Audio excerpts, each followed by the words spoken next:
Oh.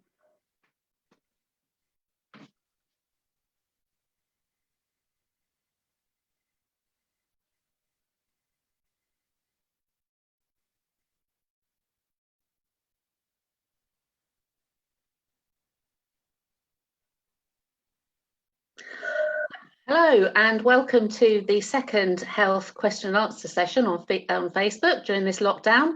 My name's Sue Brown, I'm the health manager at Albion in the Community.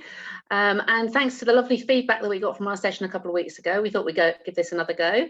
And today we will be concentrating on the health needs in the current situation for people who are normally quite active, perhaps some of our players, athletes, etc., and of all ages. So I'm the health manager at AITC. I have a fantastic team of staff, 3 of whom are with us today. So I think I'll let them introduce themselves this week, starting with you, Mari. Hi, I'm Mari, and I am the nutritionist for Albion in the Community. And Rosie. Hi, I'm Rosie, and I am the Cancer Activity Project Coordinator. So manage the Brighter Outlook programme, which supports anybody with a cancer diagnosis to get more active and to kind of gain the benefits from physical activity before treatment, during treatment and after treatment. Okay, thank you. And Ross? Hi there, I'm a physical activity coach and I work with Rosie on the Brighter Outlook initiative. Great, thanks guys. So as I said, we're going to cover today some sort of advice and tips to keep you active and well during this time for people who are usually quite a lot more active than they are at the moment. But please, if you've got any questions, do just add them into the comments or send us a message and we'll try and answer those. Otherwise, send us a message afterwards and we can come back another time perhaps. So to kick us off, maybe Mari, would you like to talk to us about the particular challenges around food and nutrition that this group of people would be facing at the moment? Sure. Well, now eating healthy during the lockdown is very important. Not just that when the lockdown eases and we leave back into the real world that we're fit and ready to continue with our training and with our sport, but also to keep us healthy. Now, there's not a particular food or single nutrient that can prevent or cure COVID-19, but what we do know is that we can support our bodies and our immune system by eating a healthy and a balanced diet. Now, there's a few sort of things that I would like us to consider, and the first one would be changes in our energy needs. Now, those of you who are used to doing a lot of sports, a lot of physical activity, you really had to adjust to the restrictions laid on by the lockdown. And more than likely your physical activity levels have reduced really dramatically. Now, as your physical activity levels reduce, so does your energy needs and your calorie needs. And whereas in the past you might have been able to eat large quantities of foods or even get away with eating junk foods and sort of sweet treats, and not gain any weight because you would have been spending so many calories with all this physical activity that you're doing. Now, unfortunately, if you now continue to eat the same way, you will put on weight.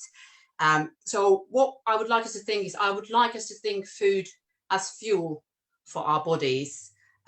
What we want to do is we want to make sure that the energy intake, which is the food that we're eating, matches the energy expenditure, which is the amount of calories that we're spending or using when we're doing physical activity. So if we think of it as a set of scales, so if we are eating a lot, but our energy expenditure is gone down, so we're not doing any exercise, we're more than likely going to be gaining weight. And then if it's the other way around, we're not eating enough, but we're exercising a lot, we're going to be losing weight. So what we ideally want is we want to have an energy balance. So in an ideal world, we would all be ideal weight, and then our energy needs and the energy expenditure would be in balance and would match. But it's very important that we eat regularly, that we eat our 3 meals and some small snacks.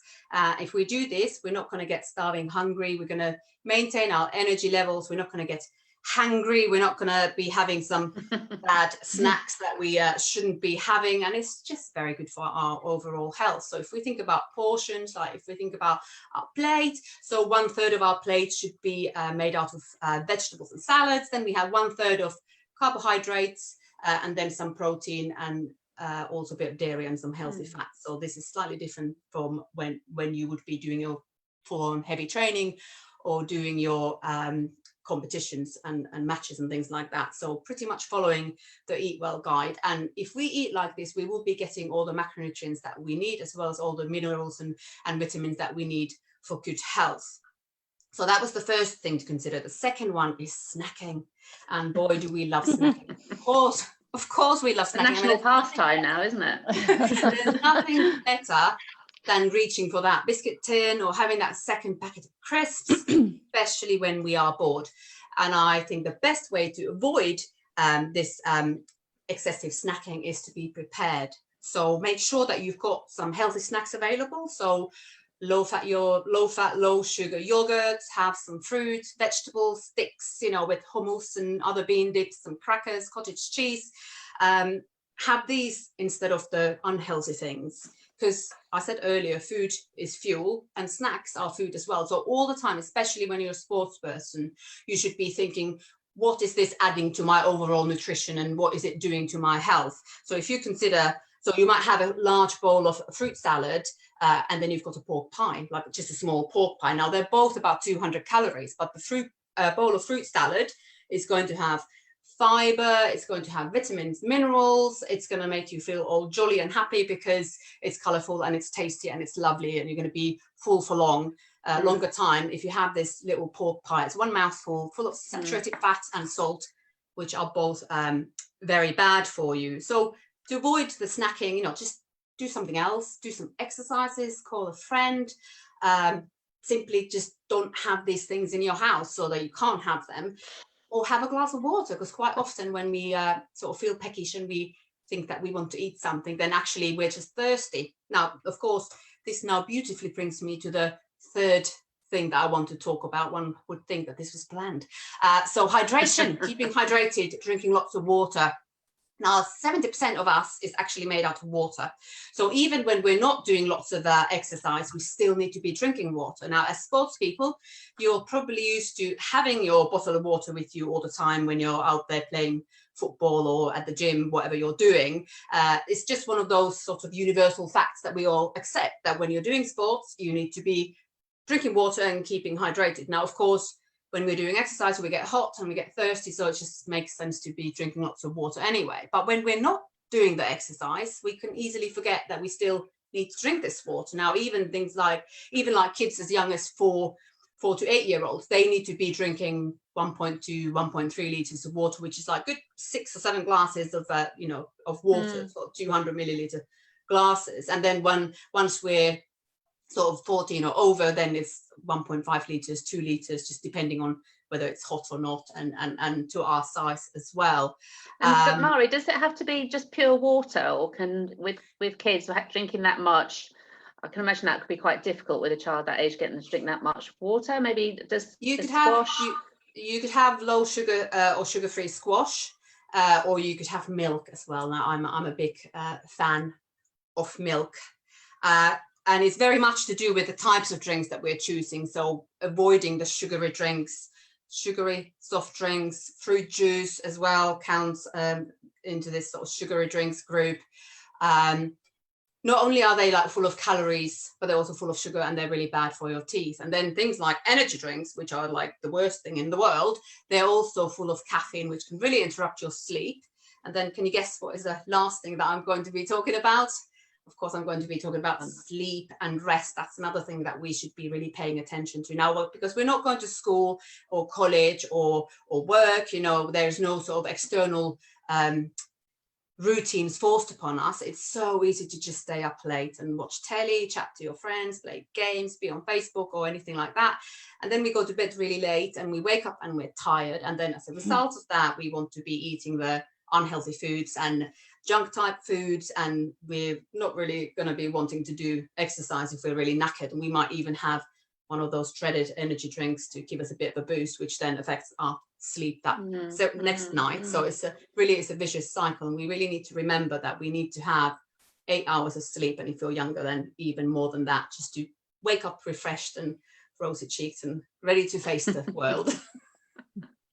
That's great, thanks Mari. And that brings us really neatly actually to I think what Rosie's going to talk about, because where you're saying there about sleep, and whilst at the moment we're in this sort of strange place and perhaps we're out of our normal sleeping pattern, well, we are all out of our normal sleeping patterns, but for people who are wanting to go back into sport in a big way, when this is, doing something at the moment, it is about being prepared. Then if suddenly somebody turns around and says, right, we're able to do some training this week, or when that happens, you want to be ready for it, don't you? So Rosie, I think you're going to tell us a bit about what people need to be sort of looking out for and how they can keep up their strength and stamina at the moment. Yeah, so I mean, it's no surprise, as Mari said, that reducing our activity levels or kind of stopping activity, particularly if we were previously quite active, that's going to have impact and reduce our muscle strength, our fitness, cause weight gain. So whether or not we were athletes playing sport on a regular basis, going to the gym regularly, training for an event, chances are we're not going to be able to train as normally as we or kind of at all as we would normally do. Which can be incredibly disappointing for a lot of people, I'm sure, and frustrating, can cause a lot of stress and anxiety, which is totally normal. But there are a lot of things that we can do at this moment and during this time to kind of maintain that strength, maintain the fitness, and be as prepared as possible for when we can get back to training, whenever that might be. So a few things, I think, preparing, focusing on our mindset. So basically just accepting where we are at the moment, that we're not able to do what we can otherwise kind of train as usual, and lowering our expectations accordingly. So just not being so hard on ourselves, whether it be equipment or space or just without the training session. So yeah, accepting that and don't be so hard on yourself, and kind of lowering your expectations. And that might be not focusing on numbers, not focusing on kind of how far you've run or how many weights you've lifted, or the speed that you've done things at, but instead kind of focusing on the enjoyment of the activity and what benefits you're getting from it physically and mentally. Because those numbers are normally really relevant, aren't they, for people who are competitive? Yeah. So I guess that's quite a major adjustment, isn't it? But you're saying that's really worthwhile doing that for your sort of peace of mind and continuation, basically. Yeah, and that might mean kind of recalibrating your goals, your short-term goals, your long-term goals, around it might be around kind of the amount you're doing or what you're aiming to achieve, but making it relevant and achievable at this moment. So again, it's kind of lowering those or changing those expectations.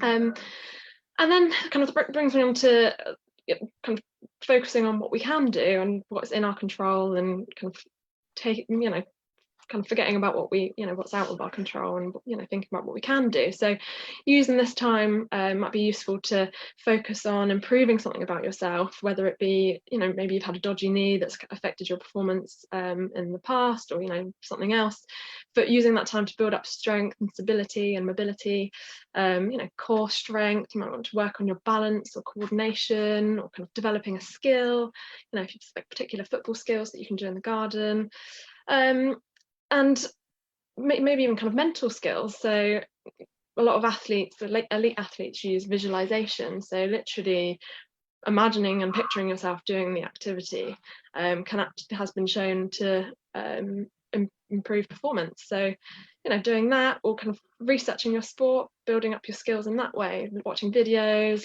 following your heroes, seeing what they're up to, and kind of building up your knowledge in your activity, so that you are more prepared when you go back. And then the last thing, kind of linking on from what Mari was saying about sleep, I think rest and recovery is something that's really important to mention. So maybe during this time you've taken up a new kind of love for these HIIT workouts, or you're doing something every day, you've got into running, maybe you've been training for a kind of a sporting event and you've reached your peak performance, and maybe it's been postponed, so you're kind of working really hard to kind of keep up that training, which is great, but we really need to rest and ensure that we're recovering. So whilst exercise is brilliant, it can help manage stress, it can improve our immune function, it can improve our energy levels, and it is, exercise is a stress itself, so it's we're putting stress on our brains and our muscles and our kind of hearts, that with the help of good nutrition and recovery and sleep and things like that, our bodies grow and develop, which is great. But overtraining and doing too much exercise can have a kind of the opposite kind of effect. So can cause too much stress and can be kind of negative on our bodies, can cause injury, just kind of exhaustion and fatigue. And what it does is build that kind of negative stress, kind of causes inflammation within our immune systems, which is not what we want at the moment. So whilst every day we're kind of fighting away infections kind of without realizing, overtraining can put more of a burden on our immune systems, and it makes it more difficult for us to fight infections, so which is not what we want at the moment. So keep training, keep active, do what you can, but listen to our bodies and pace yourself and take time out. Going back to that old thing of everything in moderation, just exactly, a bit of what you want to do, but looking after yourself as well, and thinking about the future as well, isn't it? It's interesting what you just said about the visualization thing, actually sort of maybe just looking forward to when you will be back and what that will look like, help people to recover. That's great, thank you. And we were talking before this, obviously, with at our last session, about people at home with children and young people. Obviously, some of those children and young people are going to be sort of participants for us and some of our players. But Ros, I think you've got some particular thoughts about what we can be doing at home, or what they can be doing at home to keep themselves active and get rid of some of that energy that's building up. I think there's probably very likely to be a lot of stored up energy and competitiveness, even if you're able to get out and enjoy your 1 hour exit pass and do something outdoors. I think it's likely to be a bit pent up, and so that can lead to a certain level of grumpiness with children, or scratchiness perhaps, but the good thing is that exercise can improve mood, and we all know that when we've done a little bit of it, we all feel a bit better. So there's lots of things that we can do to channel all that sort of energy and competitiveness positively, and it doesn't have to be complicated. It can be simple, and I think it's probably best to keep it as simple as possible, and something that you can do if you're living alone, if you're living with housemates, if you're living with your family, and it can be tailored to all sort of different levels of ability. And it can be great fun. And I think there's 3 things that we could look at. I mean, sort of short bouts of creative exercise are good, if that's sort of a 10-minute bout. For example, it can be pick an activity, think about how it can be a challenge, make it fun, and then add in a kind of good old dollop of competitiveness. So it could be something simple like skipping. Even if you don't have a skipping rope, you can still skip. You can pretend you've got a skipping rope and you can jump. Okay. Well, yes, you can, Sue. The neighbours might wonder what's going on. Okay. It's that visualization that Rosie's been talking about. Imagine yourself skipping. So you could skip, with a partner or your mate. You could, your housemate. You could say, right, okay, I'm going to skip for 1 minute, and you see how many skips you can do in that minute, and then you have a minute rest while they take the skipping rope and they see how many they can do in a minute. So that's one example, and you could do that for 10 minutes, 5 minute on, 5 minute off. Or you could do something along the lines of a plank off. We all like to plank, and we all like to think we can plank for a long time. And by the way, anything over 2 minutes is a little bit useless. But anyway, that's all debatable. But you can do that. I mean, I do that with my family, and they all think it's hilarious.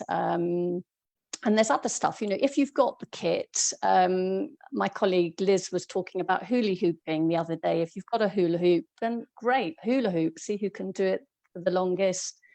Or if you've got a table tennis bat and a table tennis ball, you can bounce the ball and see how many times you can keep that bouncing. And I believe that Table Tennis England have an equipment giveaway at the moment, which might be worth looking at. I think the competition closes at the 10th of May.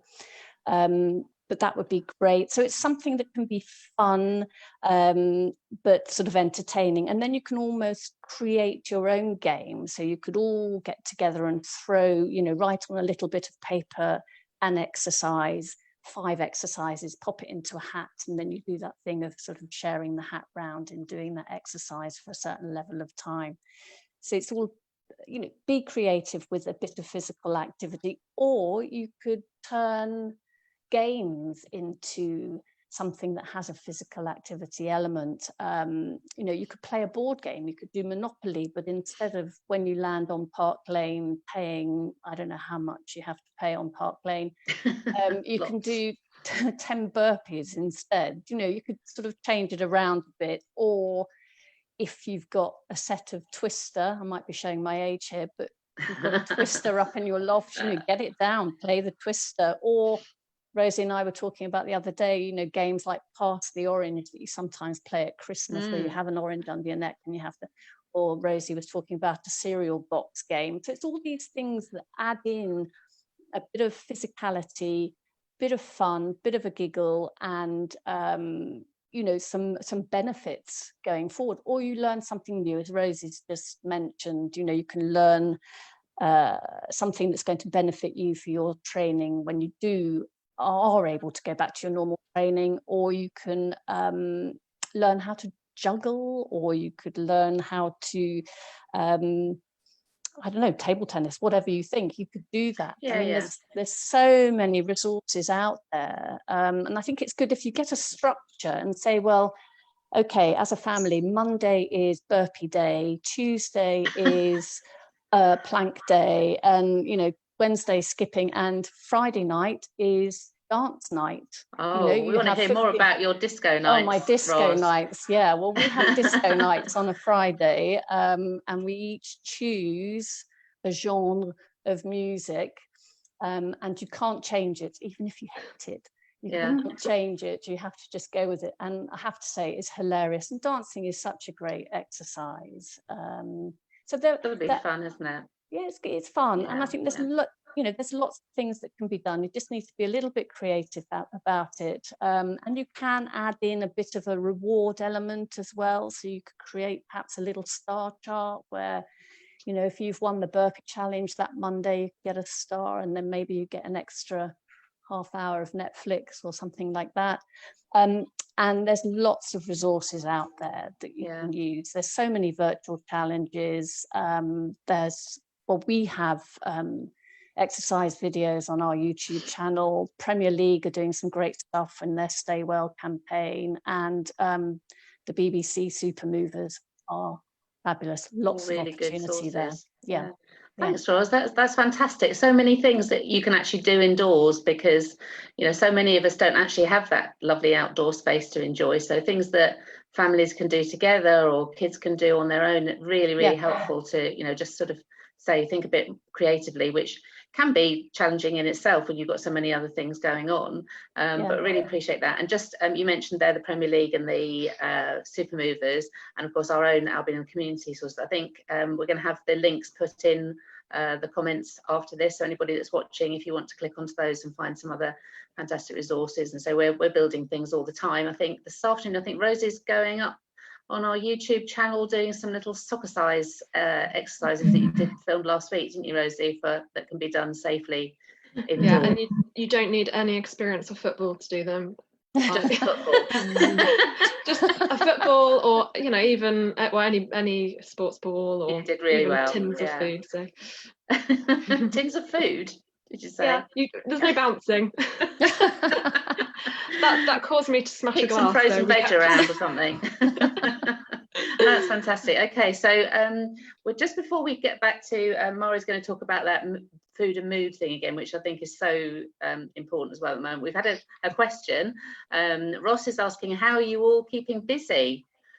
I don't know whether he means with keeping active, but I guess we can just talk about that. We're all working at the moment, obviously, but in a spare time, mentioned last week, my lovely daughter Chloe has got me doing the Couch to 5K, which I've never done before. So that's a new thing that I'm trying out, but I am absolutely sticking to the guidelines that they're giving me on that, and won't go out in between. I am having my rest days.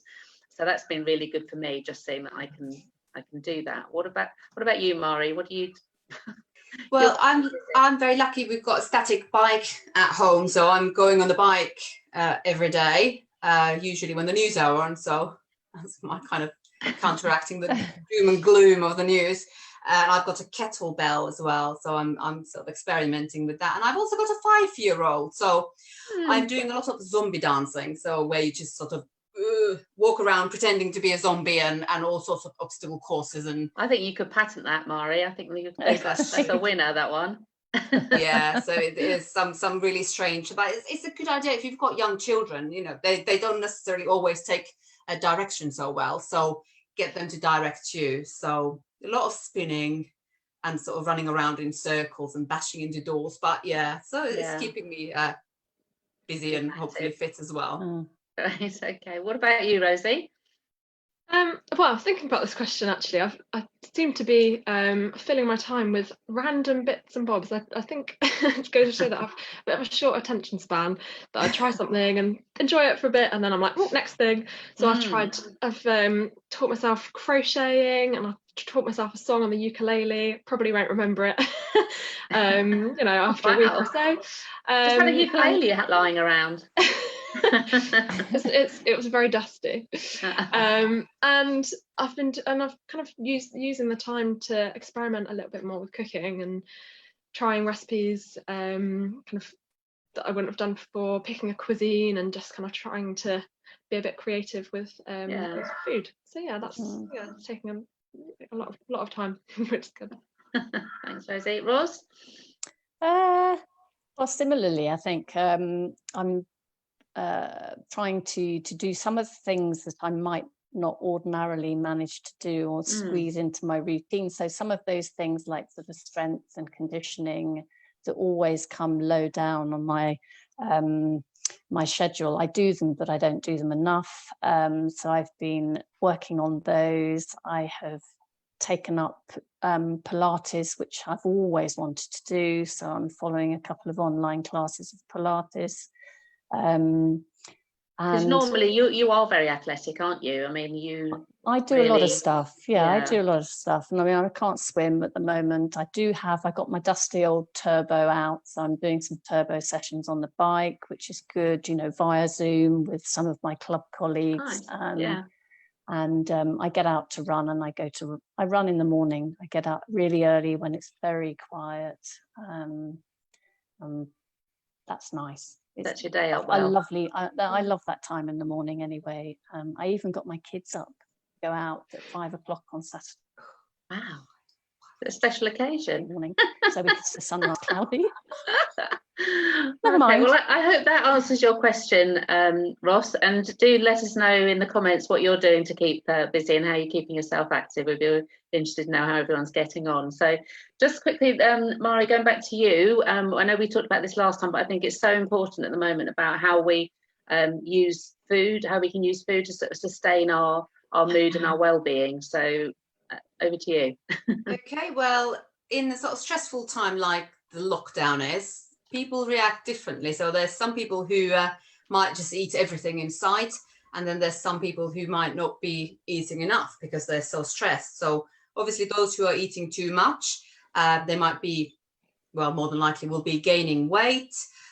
They might get dental problems if they are eating sugary things, which puts everyone in a bad mood. They might be feeling sort of sluggish if they're eating lots of junk type foods. They might be even sort of having detrimental effects on their future health, if they continue to eat in a bad way and too much. And those of who are not eating enough, now they might be not getting enough important vitamins and minerals and things that can really affect our mood. So one that springs to mind is fiber. So if you're not getting enough fiber, you're basically not going to the toilet. And if you're not going to the toilet, you're not going to be very jolly, and that is just a fact. Also, so our brains use glucose from carbohydrate as its main source of energy. So if we're not having enough glucose or carbohydrate in our diet, which is often when people go on funny diets, or when people lose appetite, that's the bit that goes first. So we might not be having enough energy for our brain, so that can leave us a bit sort of dizzy, and you can't quite concentrate, and that can bring us down as well. If you're not eating enough, you might be low on iron.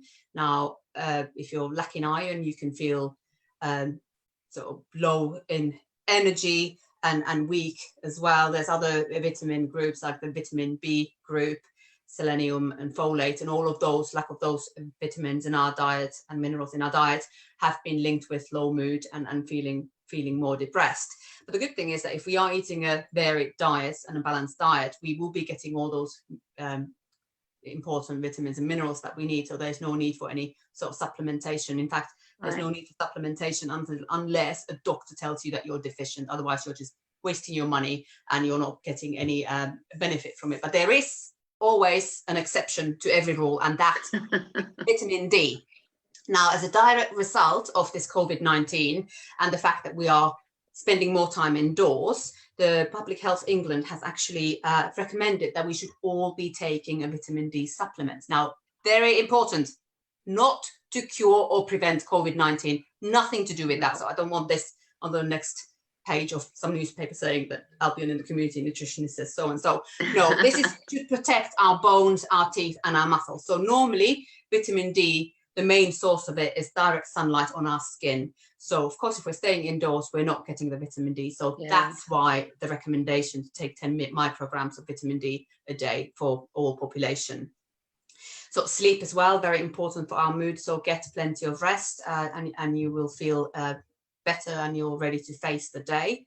Now, all this healthy eating that we've talked about, you know, it doesn't need to really cost you that much money. And I think the main things here are to take into consideration is like meal planning and menu planning and writing a shopping list. So when you go to the shop, you're not just picking up random stuff, you know, it'll save you money and it'll save on food waste as well. We're still, you know, you still want to be having your 5 a day and eating a rainbow, but remember that you can have fresh, frozen, tinned, dried juice, even beans and pulses count as one of your 5 a day. So there's plenty of options, some of those cheaper than the others. And especially we talked about having a third of your plate as vegetables or salads. So frozen vegetables are great. They're equally as good to you as fresh vegetables would be.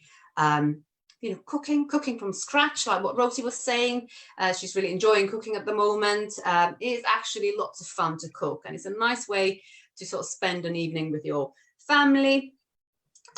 You could do fun challenges like